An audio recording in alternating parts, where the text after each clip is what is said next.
A Series of Unfortunate Events, Book the Ninth, The Carnivorous Carnival, by Lemony Snicket.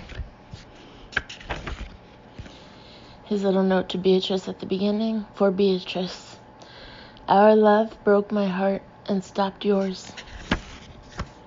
Carnivorous Carnival. Chapter 1. When my workday is over and I've closed my notebook, hidden my pen, and sawed holes in my rented canoe so that it cannot be found, I often like to spend the evening in conversation with my few surviving friends. Sometimes we discuss literature, sometimes we discuss the people who are trying to destroy us, and if there is any hope of escaping from them. And sometimes we discuss frightening and troublesome animals that might be nearby. And this topic always leads to much disagreement over which part of a frightening and troublesome beast is the most frightening and troublesome. Some say the teeth of the beast, because teeth are used for eating children and often their parents and gnawing their bones. Some say the claws of the beast, because claws are used for ripping things to shreds. And some say the hair of the beast, because hair can make allergic people sneeze. But I always insist that the most frightening part of any beast is its belly, for the simple reason that if you are seeing the belly of the beast, it means you have already seen the teeth of the beast, and the claws of the beast, and even the hair of the beast, and now you are trapped, and there's probably no hope for you. For this reason, the phrase "in the belly of the beast" has become an expression which means inside some terrible place with little chance of escaping safely. And it is not an expression one should look forward to using. I'm sorry to tell you that this book will use the expression "the belly of the beast" 3 times before it is over, not counting all the times I have already used the belly of the beast in order to warn you of all the times the belly of the beast will appear. 3 times over the course of this story, characters will be inside some terrible place with little chance of escaping safely, and for that reason I would put this book down and escape safely yourself, because this woeful story is so very dark and wretched and damp that the experience of reading it will make you feel as if you're in the belly of the beast, and that time doesn't count either. The Baudelaire orphans were in the belly of the beast, that is, in the dark and cramped trunk of a long black automobile. Unless you are a small portable object, you probably prefer to sit in a seat when you are traveling by automobile so you can lean back against the upholstery, look out the window at the scenery going by, and feel safe and secure with the seatbelt fastened low and tight across your lap. But the Baudelaires could not lean back, and their bodies were aching from squishing up against one another for several hours. They had no window to look out of, only a few bullet holes in the trunk made from some violent encounter I have not found the courage to research. And they felt anything but safe and secure as they thought about the other passengers in the car and tried to imagine where they were going. The driver of the automobile was a man named Count Olaf, a wicked person with 1 eyebrow instead of 2, and a greedy desire for money instead of respect for other people. The Baudelaires had first met Count Olaf after receiving the news that their parents had been killed in a terrible fire, and had soon discovered he was only interested in the enormous fortune their mother and father had left behind. With unceasing determination, a phrase which here means no matter where the 3 children went, Count Olaf had pursued them, trying one dastardly technique after another to get his hands on their fortune. So far he had been unsuccessful, although he'd had plenty of help from his girlfriend, Esme Squalor, an equally wicked, if more fashionable, person who was now sitting beside him in the front seat of the automobile, and an assortment of assistants, including a bald man with an enormous nose, 2 women who liked to wear white powder all over their faces, and a nasty man who had hooks instead of hands. All these people were sitting in the back of the automobile, where the children could sometimes hear them speaking over the roar of the engine and the sounds of the road. One would think, with such a wretched crew as traveling companions, that the Baudelaire siblings would have found some other way to travel, rather than sneaking into the trunk, but the 3 children had been fleeing from circumstances even more frightening and dangerous than Olaf and his assistants, and there had been no time to be choosy. But as their journey wore on, Violet, Klaus, and Sunny grew more and more worried about their situation. The sunlight coming in through the bullet holes faded to evening, and the road beneath them turned bumpy and rough, and the Baudelaire orphans tried to imagine where it was they were going and what would happen when they got there. "Are we there yet?" The voice of the hook-handed man broke a long silence. "I told you not to ask me that anymore," replied Olaf with a snarl. "We'll get there when we get there, and that is that." "Could we possibly make a short stop?" asked one of the white-faced women. "I noticed a sign for a rest station in a few miles."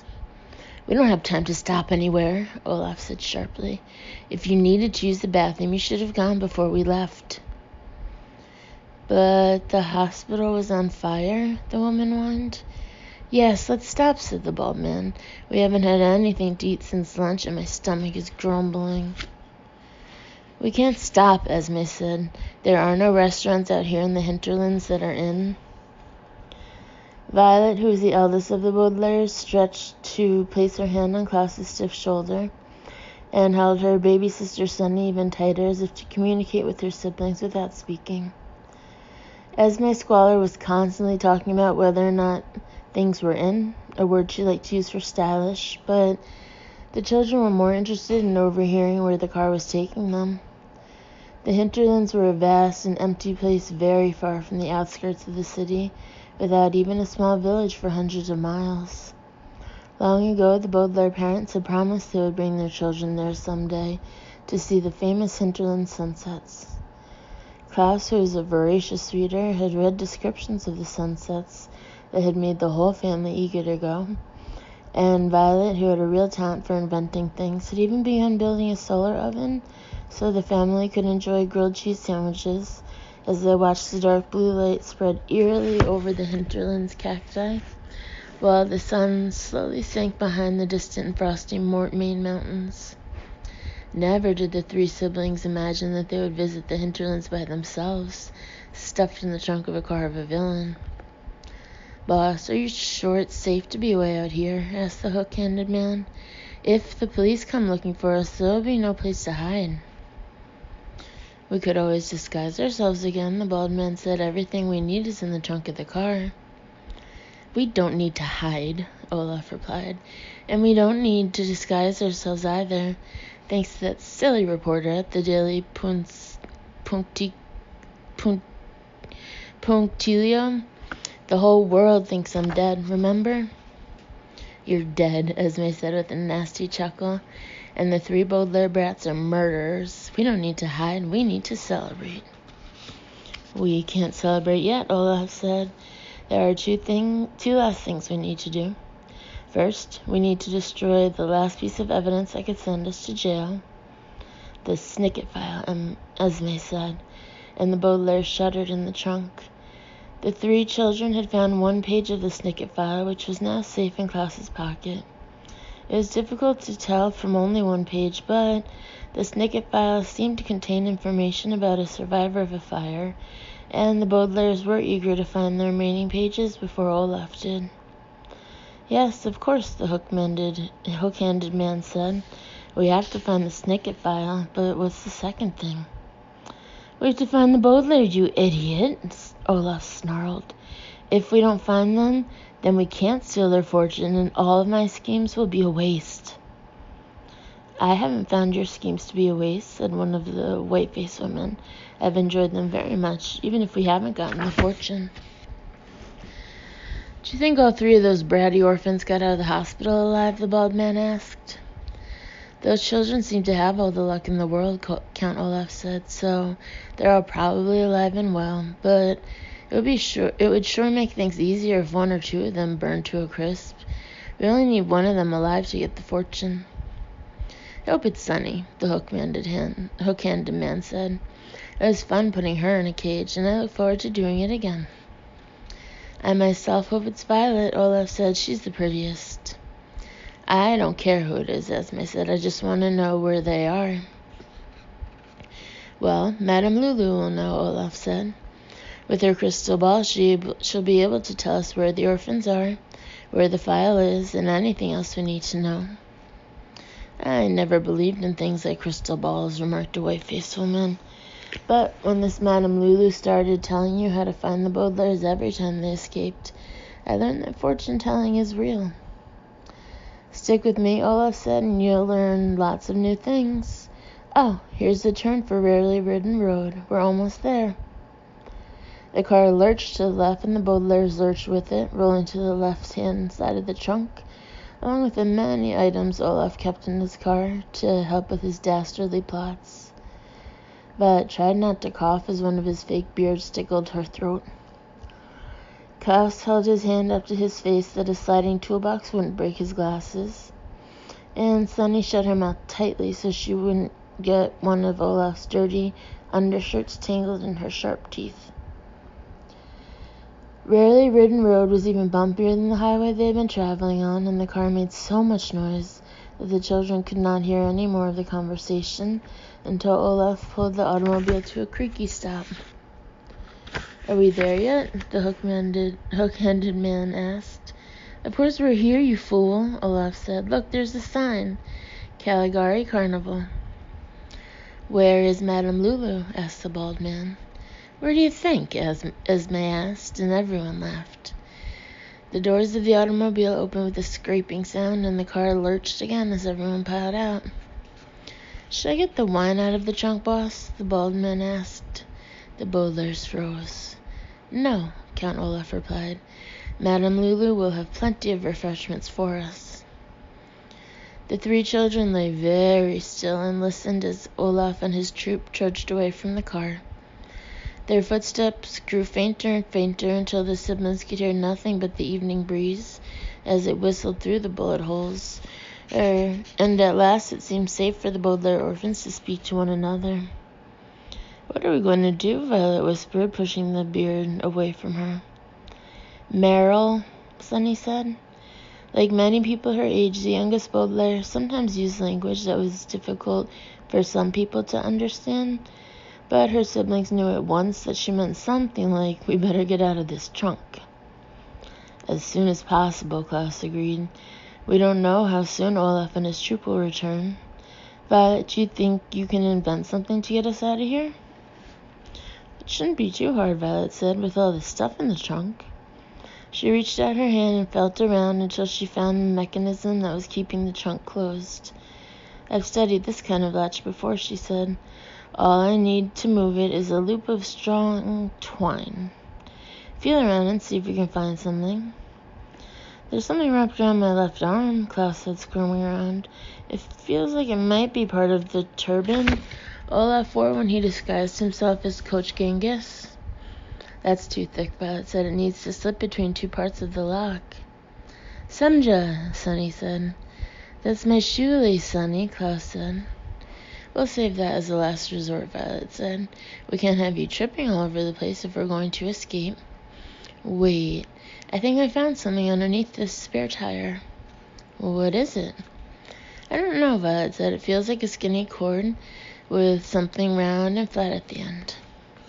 I bet it's a monocle, Klaus said. You know, that funny eyepiece Olaf wore when he was pretending to be Gunther, the auctioneer? I think you're right, Violet said. Well, this monocle helped Olaf with his scheme, and now it's going to help us with ours. Sunny, try to move over a bit so I can see if this will work. Sunny squirmed over as far as she could, and Violet reached around her siblings and slipped the cord of Olaf's monocle around the lock of the trunk. The three children listened as Violet wiggled her invention around the latch, and after only a few seconds they heard a quiet click, and the door of the trunk swung open with a long, slow creak. As the cool air rushed in, the Baudelaires stayed absolutely still, in case the noise of the trunk caught Olaf's attention, but apparently he and his assistants were too far away to hear, because after a few seconds the children could hear nothing but the chirping of the evening crickets and the faint barking of a dog. The Baudelaires looked at one another, squinting in the dim light, and without another word, Violet and Klaus climbed out of the trunk and then lifted their sister out into the night. The famous hinterland sunset was just ending, and everything the children saw was bathed in dark blue. as if Count Olaf had driven them into the depths of the ocean. There was a large wooden sign with the words Caligari Carnival printed in old-fashioned script, along with a faded painting of a lion chasing a frightened little boy. Behind the sign was a small booth advertising tickets for sale, and a phone booth that gleamed in the blue light. Behind these two booths was an enormous roller coaster, a phrase which here means a series of small carts where people can sit and race up and down steep and frightening hills of tracks for no discernible reason. But it was clear, even in the fading light, that the roller coaster had not been used for quite some time, because the tracks and carts were overgrown with ivy and other winding plants, which made the carnival attraction look as if it were about to sink into the earth.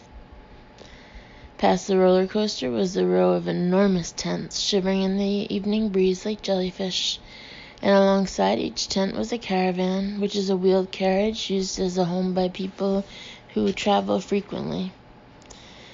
The caravans and tents all had different designs painted on the sides, but the Baudelaires knew at once which caravan was Madame Lulu's because it was decorated with an enormous eye. The eye matched the one tattooed on Count Olaf's left ankle, the one the Baudelaires had seen many times in their lives, and it made them shiver to think they could not escape it even in the hinterlands. Now that we're out of the trunk class, so let's get out of the area. Olaf and his troop could get back any minute. But where are we going to go? Violet asked. We're in the hinterlands. Olaf's comrade said there was no place to hide. Well, we'll have to find one, Klaus said. It can't be safe to hang around any place where Count Olaf is welcome. Aye, Sonny agreed, pointing to Madame Lulu's caravan. But we can't go wandering around the countryside again, Violet said. The last time we did that, we ended up in even more trouble. Maybe we could call the police from that phone booth, Klaus said. Dragnet, Sonny said, which meant, but the police think we're murderers. I suppose we could try to reach Mr. Poe, Violet said. He didn't answer the telegram we sent him asking for help, but maybe we'll have better luck on the phone. The three siblings looked at one another without much hope. Mr. Poe was the vice president of orphan affairs at Mokjuri Money Management, a large bank in the city, and part of his job was overseeing the Baudelaires' affairs after the fire. Mr. Poe was not a wicked person, but he had mistakenly placed them in the company of so much wickedness that he had been almost as wicked as an actual wicked person, and the children were not particularly eager to contact him again, even if it was all they could think of. It's probably a slim chance that he'll be of any help, Violet admitted, but what have we got to lose? Let's not think about that, Klaus replied, and walked over to the phone booth. Maybe Mr. Poe will at least allow us to explain ourselves. Veris, Sonny said, which meant something like we'll need money to make a phone call. I don't have any, Klaus said, reaching into his pockets. Do you have any money, Violet? Violet shook her head. Let's call the operator and see if there's some way we can place a call without paying for it. Klaus nodded and opened the door of the booth so he and his sisters could crowd inside. Violet lifted the receiver and dialed "Oh" for operator, while Klaus lifted up Sonny so all three siblings could hear the conversation. Operator, said the operator. Good evening, Violet said. My siblings and I would like to place a call. Please deposit the proper amount of money, the operator said. We don't have the proper amount of money, Violet said. We don't have any money at all, but this is an emergency. There was a faint wheezing sound from the phone, and the Baudelaires realized that the operator was sighing. What is the exact nature of your emergency? Violet looked down at her siblings and saw the last of the sunset's blue light reflecting off Klaus's glasses and Sonny's teeth. As the dark closed around them, the nature of their emergency seemed so enormous that it would take the rest of the night to explain it to the telephone operator. And the eldest Baudelaire tried to figure out a way how she could summarize, a word which here means tell their story in a way that would convince the operator to let them talk to Mr. Poe. Well, she began, my name is Violet Baudelaire, and I'm here with my brother Klaus and my sister Sunny. Our names might sound a bit familiar to you because the Daily Punctilio has recently published an article saying that we're Veronica, Clyde, and Susie Baudelaire, and that we're murderers who killed Count Omar. But Count Omar is really Count Olaf, and he's not really dead. He faked his death by killing another person with the same tattoo and framed us for the murder. Recently, he destroyed a hospital while trying to capture us, but we managed to hide in the trunk of his car as he drove off with his comrades. Now we've gotten out of the trunk and we're trying to reach Mr. Poe so he can help us get a hold of the Snicket file, which we think might explain what the initials VFD stand for, and if one of our parents survived the fire at all, after all. I know it's a very complicated story and it may seem unbelievable to you, but we're all by ourselves in the hinterlands and we don't know what else to do. The story was so terrible that Violet had cried a little while telling it. She brushed a tear from her eye as she waited for a reply from the operator, but no voice came out from the phone. The three Baudelaires listened carefully, but all they could hear was the empty and distant sound of a telephone line. "Hello," Violet said finally. The telephone said nothing. "Hello," Violet said again. "Hello? Hello?" The telephone did not answer. "Hello," Violet said as loud as she dared. "I think we better hang up," Klaus said gently. "But why isn't anyone answering?" Violet cried. "I don't know," Klaus said, "but I don't think the operator will help us." Violet hung up the phone and opened the door of the booth. Now that the sun was down, the air was getting colder, and she shivered in the evening breeze. "Who will help us?" she asked. "Who will take care of us?" "We'll have to take care of ourselves," Klaus said. "Ephraim," Sunny said, which meant, "But we're in real trouble now." "We sure are," Violet agreed. "We're in the middle of nowhere with no place to hide, and the whole world thinks we're criminals. How do criminals take care of themselves out in the hinterlands?" The Baudelaires heard a burst of laughter as if in reply. The laughter was quite faint, but in the still of the evening it made the children jump. Sunny pointed, and the children could see a light in one of the windows in Madame Lulu's caravan. Several shadows moved across the window, and the children could tell that Count Olaf and his troop were inside, chatting and laughing, while the Baudelaire orphans shivered outside in the gloom. "Let's go see," Klaus said. "Let's go find out how criminals take care of themselves." Chapter 2. Eavesdropping, a word which here means listening in on interesting conversations you are not invited to join, is a valuable thing to do, and it is often an enjoyable thing to do, but it is not a polite thing to do, and like most impolite things, you are bound to get into trouble if you get caught doing it. The Baudelaire orphans, of course, had plenty of experience not getting caught, so the three children knew how to walk as quietly as possible across the grounds of Caligari Carnival, and how to crouch as invisibly as possible outside the window of Madame Lulu's caravan. If you had been there that eerie blue evening, and nothing in my research indicates that you were, you wouldn't have heard even the slightest rustle from the Baudelaires as they eavesdropped on their enemies. Count Olaf and his troop, however, were making plenty of noise. "Madame Lulu!" Count Olaf was roaring as the children pressed up against the side of the caravan so that they would be hidden in the shadows. "Madame Lulu, pour us some wine. Arson and escaping from the authorities always make me very thirsty."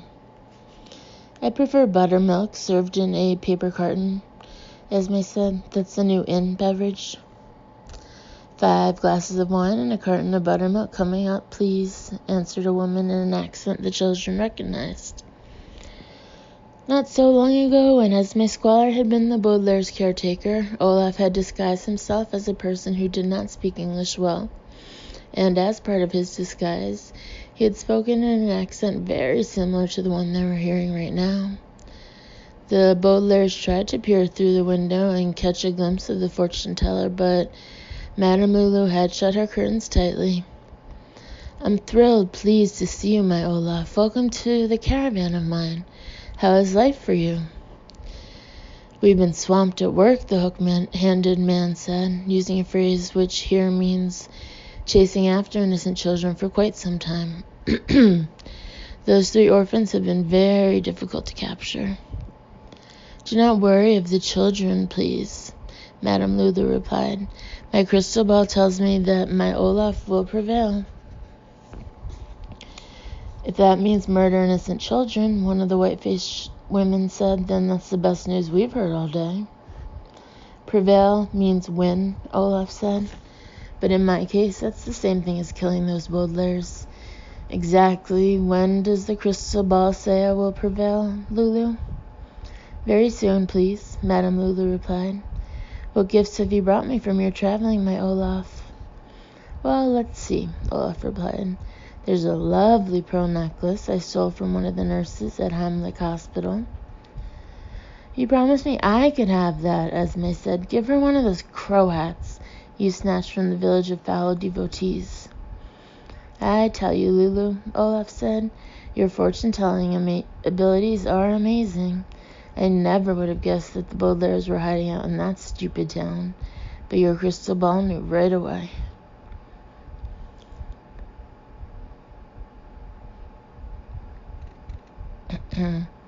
Magic is magic, please, Lulu replied.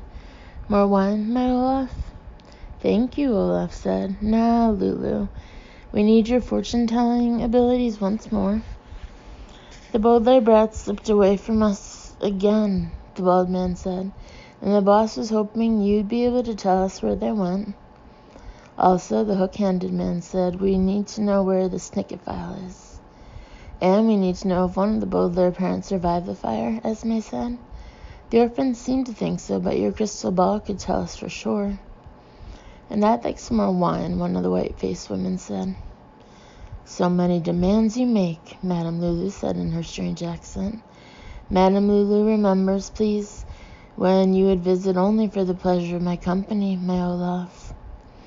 There isn't time for that tonight, Olaf replied quickly. Can't you consult your crystal ball right now? You know rules of crystal ball, my Olaf, Lulu replied. At night, the crystal ball must be sleeping in the fortune-telling tent, and at sunrise you may ask one question. Then I'll ask my first question tomorrow morning, Olaf said, and we'll stay here until all my questions are answered. Oh, my Olaf, Madame Lulu said. Please, times are very hard for Caligari Carnival. It is not good business idea to have carnival in hinterlands, so there are not many people to see Madame Lulu or Crystal Ball. Caligari Carnival gift caravan has lousy souvenirs, and Madame Lulu has not enough freaks, please, in the House of Freaks. You visit my Olaf with troop, and stay many days, drink my wine, and eat all of my snackings. This roast chicken is very delicious, the hook-handed man said. Madame Lulu has no money, please, Lulu continued.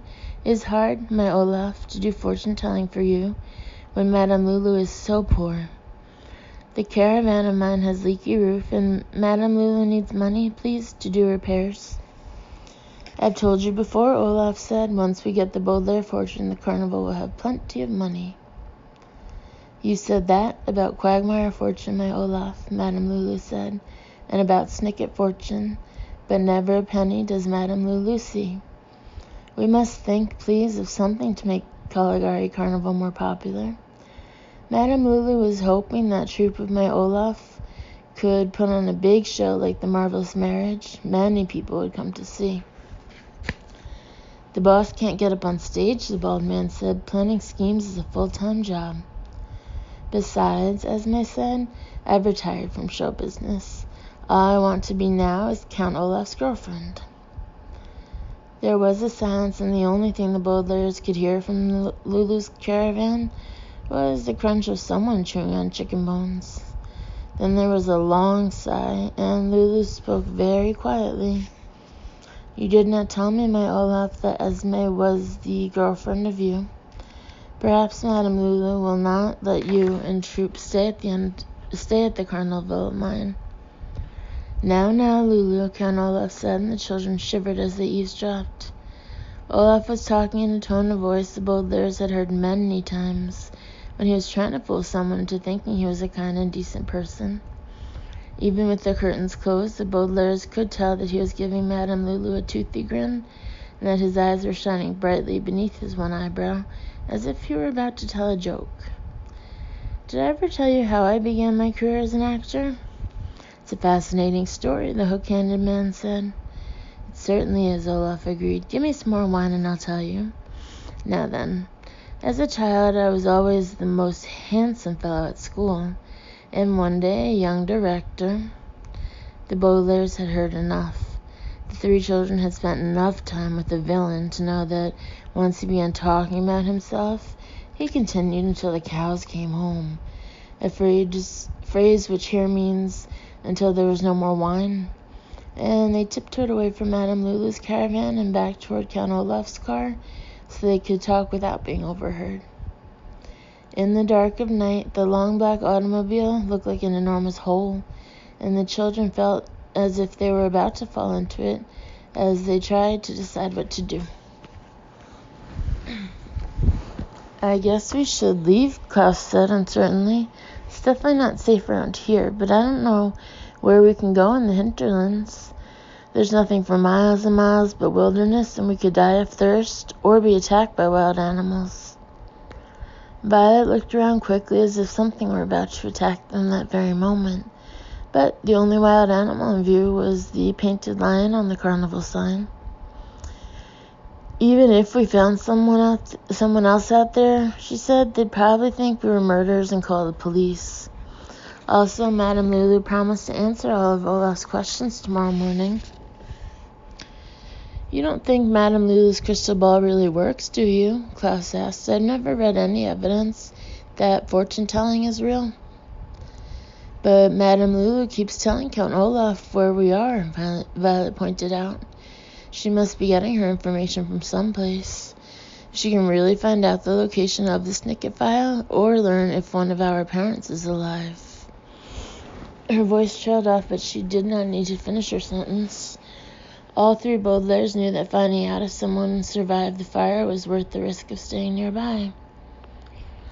Stand over, Sunny said, which meant so we're staying. We should at least stay the night, Klaus agreed, but where can we hide? If we don't stay out of sight, someone is likely to recognize us. Carnies? Sunny asked. The people in those caravans work for Madame Lulu, Klaus said. Who knows if they'd help us or not?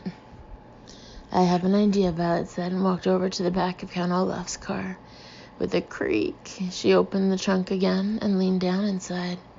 Nuts, Sunny said, which meant, I don't think that's such a good idea, Violet.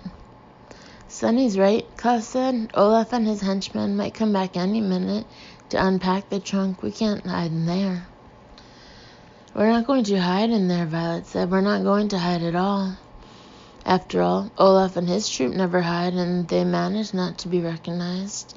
We're going to disguise ourselves. Gabrawa? Sunny asked. Why wouldn't it work? Violet replied. Olaf wears these disguises, and he manages to fool everyone. If we fool Madame Lulu into thinking we're somebody else, we can stay around and find the answers to our questions. Seems risky, Klaus said, but I suppose it's just as risky as trying to hide someplace. Who should we pretend to be? Let's look through the disguises, Violet said, and see if we get any ideas. We'll have to feel through them, Klaus said. It's too dark to look through anything.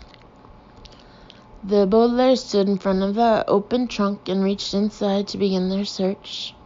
As I'm sure you know, whenever you are examining someone else's belongings, you are bound to learn many interesting things about the person of which you were not previously aware.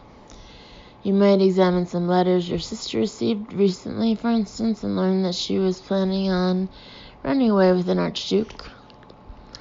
You might examine the suitcases of another passenger on a train you are taking and learn that he had been secretly photographing you for the past 6 months. I recently looked in the refrigerator of one of my enemies and learned she was a vegetarian, or at least pretending to be one, or had a vegetarian visiting her for a few days. And as the Baudelaire orphans examined some of the objects in Olaf's trunk, they learned a great deal of unpleasant things. Violet found part of a brass lamp she remembered from living with Uncle Monty, and learned that Olaf had stolen from her poor guardian, in addition to murdering him. Klaus found a large shopping bag from the Inn boutique, and learned that Esme Squalor was just as obsessed with fashionable clothing as she ever was. And Sunny found a pair of pantyhose covered in sawdust, and learned that Olaf had not washed his receptionist disguise since he had last used it. But the most dismaying thing the children learned from searching the trunk of Olaf's car was just how many disguises he had at his disposal. They found the hat Olaf used to disguise himself as a ship captain, and the razor he had probably used to shave his head in order to resemble a lab assistant. They found the expensive running shoes he had worn to disguise himself as a gym teacher, and the plastic ones he had used when he was pretending to be a detective. But the siblings also found plenty of costumes they had never seen before, and it seemed as though Olaf could keep on disguising himself forever, following the Baudelaires to location after location, always appearing with a new identity and never getting caught. "We could disguise ourselves as almost anybody," Violet said. "Look, here's a wig that makes me look like a clown, and here's one that makes me look like a judge." "I know," Klaus said, holding up a large box with several drawers. "This appears to be a makeup kit, complete with fake mustaches, fake eyebrows, and even a pair of glass eyes." "Twitcho," Sunny said, holding up a long white veil. "No, thank you," Violet said. "I already had to wear that veil once when Olaf nearly married me. I'd rather not wear it again. Besides, what would a bride be doing wandering around the hinterlands?" "Look at this long robe," Klaus said. "It looks like something a rabbi would wear. But I don't know if Madame Lulu would believe that a rabbi would visit her in the middle of the night." "Get on," Sunny said, using her teeth to wrap a pair of sweatpants around her. The youngest Baudelaire meant something like, "All these clothes are too big for me." And she was right. "That's even bigger than that pinstripe suit Esme bought you," Klaus said, helping his sister get disentangled. No one would believe that a pair of sweatpants was walking around a carnival by itself. "All these clothes are too big," Violet said. "Look at this beige coat. If I tried to disguise myself in it, I'd only look freakish." "Freakish," Klaus said. "That's it." "What's it?" "Madame Lulu said that she didn't have enough freaks in the House of Freaks. If we find disguises that make us look freakish and tell Lulu that we're looking for work, she might hire us as part of the carnival." "But what exactly do freaks do?" Violet asked. "I read a book once about a man named John Merritt," Klaus said. "He had horrible birth defects that made him look terribly deformed. A carnival put him on display as part of a House of Freaks, and people paid money to go into a tent and look at him." "Why would people want to look at someone with birth defects?" Violet asked. "It sounds cruel." "It was cruel," Klaus said. "The crowd often threw things at Mr. Merrick and called him names. I'm afraid the House of Freaks isn't a very pleasant form of entertainment." "You'd think someone would put a stop to it," Violet said. "But you'd think somebody would put a stop to Count Olaf too, and nobody does." "Radev," Sunny said with a nervous look around them. By Radev, she meant somebody's going to put a stop to us if we don't disguise ourselves soon. And her siblings nodded solemnly in agreement. "Here's some kind of fancy shirt," Klaus said. "It's covered in ruffles and bows. And here's an enormous pair of pants with fur on the cuffs." "Could both of us wear them at once?" Violet asked. "Both of us?" Klaus said. "I suppose so. If we kept on our clothes underneath so Olaf's would fit, we could each stand in one leg and tuck our other legs inside. We'd have to lean against one another as we walked, but I think it might work." "And we could do the same thing with the shirt," Violet said. "We could each put one arm through a sleeve and keep the other tucked inside." "But we couldn't hide one of our heads," Klaus pointed out. "And with both of our heads, poking out of the top, we'd look more like some sort of two-headed person, Violet finished, and a two-headed person is exactly what a house of freaks would want to put on display. That's good thinking, Klaus said. People won't be on the lookout for a two-headed person, but we'll need to disguise our faces too. The makeup kit will take care of that, Violet said. Mother taught me how to draw fake scars on myself when she appeared in that play about the murderer. And here's a can of talcum powder, Klaus said, so we can use this to whiten our hair. Do you think Count Olaf will notice that these things are missing from his trunk? Violet asked.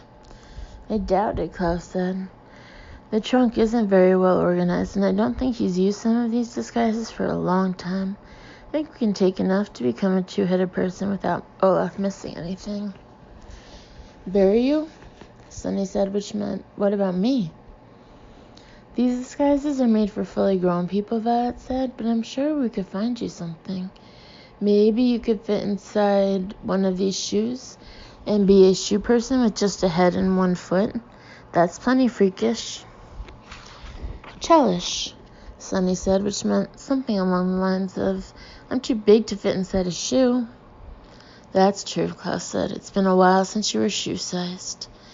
He reached inside the trunk and pulled out something short and hairy, as if he had caught a raccoon. But this might work, he said. I think this is the fake beard Olaf wore when he was pretending to be Stefano. It's a long beard, so it might work as a short disguise. Let's find out, Violet said, and let's find out quickly. The Baudelaires found out quickly. In just a few minutes, the children found out just how easy it was to transform themselves into entirely different people. Violet, Klaus, and Sunny had some experience in disguising themselves, of course. Klaus and Sunny had used medical coats at Heimlich Hospital in a plan to rescue Violet, and even Sunny could remember when all three siblings had occasionally worn costumes for their own amusement back when they had lived in the Baudelaire mansion with their parents. But this time the Baudelaire orphans felt more like Count Olaf and his troupe as they worked quietly and hurriedly in the night to erase all traces of their true identities. Violet felt through the makeup kit until she found several pencils that were normally used to make one's eyebrows more dramatic, and even though it was simple and painless to draw scars on Klaus's face, it felt as if she were breaking the promise she made to her parents a very long time ago, that she would always look after her siblings and keep them away from harm. Klaus helped Sunny wrap herself in Olaf's fake beard, but when he saw her eyes and the tips of her teeth peeking out of the mass of scratchy hair, it felt as if he had fed his baby sister to some tiny but hungry animal. And as Sunny helped her siblings button themselves into the fancy shirt and sprinkled talcum on their hair to turn it gray, it felt as if they were melting into Olaf's clothes. The three Baudelaires looked at one another carefully, but it was as if there were no Baudelaires there at all, just two strangers, one with two heads, and the other with a beard that was covered in fur, all alone in the hinterlands. I think we look utterly unrecognizable, Klaus said, turning with difficulty to face his older sister. Maybe it's because I took off my glasses, but to me we don't look a thing like ourselves. Will you be able to see without your glasses? If I squint, Klaus said, squinting. I can't read like this, but I won't be bumping into things. If I keep them on, Count Olaf will probably recognize me. Then you better keep them off, Violet said, and I'll stop wearing a ribbon in my hair. We better disguise our voices too, Klaus said. I'll try to speak as high as I can, and why don't you try to speak in a low voice, Violet? Good idea, Violet said, in as low a voice as she could. And Sunny, you should probably just growl. Grrr, Sunny tried. You sound like a wolf, Violet said, still practicing her disguised tone. Let's tell Madame Lulu that you're half wolf and half person. That would be a miserable experience, Klaus said, in the highest voice he could manage. But I suppose being born with two heads wouldn't be any easier. We'll explain to Lulu that we've had miserable experiences, but now we're hoping things will get better working at the carnival, Violet said, and then sighed. There's one thing we don't have to pretend. We have had miserable experiences, and we are hoping that things will get better here. We're almost as freakish as we're pretending to be." "Don't say that," Klaus said, and then remembered his new voice. "Don't say that," he said again, in a much higher pitch. "We're not freaks. We're still the Baudelaires, even if we're wearing Olaf's disguises." "I know," Violet said in her new voice, "but it's a little confusing pretending to be a completely different person." "Grrr," Sunny growled in agreement. And the three children put the rest of Count Olaf's things back in the trunk and walked in silence to Madame Lulu's caravan. It was awkward for Violet and Klaus to walk in the same pair of pants, and Sunny had to keep stopping to brush the beard out of her eyes. It was confusing pretending to be completely different people, particularly because it had been so long since the Baudelaires were able to be the people they really were. Violet, Klaus, and Sunny did not think of themselves as assorted children who hid in the trunks of automobiles, or who wore disguises, or who tried to get jobs at the House of Freaks. But the siblings could scarcely remember when they had been able to relax and do the things they liked to do best. It seemed ages since Violet had been able to sit around and think of inventions, instead of frantically building something to get them out of trouble. Klaus could barely remember the last book he had read for his own enjoyment, instead of as research to defeat one of Olaf's schemes. And Sunny had used her teeth many times to escape from difficult situations, but it had been quite a while since she had bitten something recreationally. As the youngsters approached the caravan, it seemed as if each awkward step took them further and further from their real lives as Baudelaires and into their disguised lives as carnival freaks, and it was indeed very confusing. When Sunny knocked on the door, Madame Lulu called out, "Who's there?" And for the first time in their lives, it was a confusing question. "We're freaks," Violet answered in her disguised voice. We're two freaks looking for work." The door opened with a creak, and the children got their first look at Madame Lulu. She was wearing a long, shimmering robe that seemed to change colors as she moved, and a turban cap that looked very much like the one Count Olaf had worn back at Prufrock Preparatory School.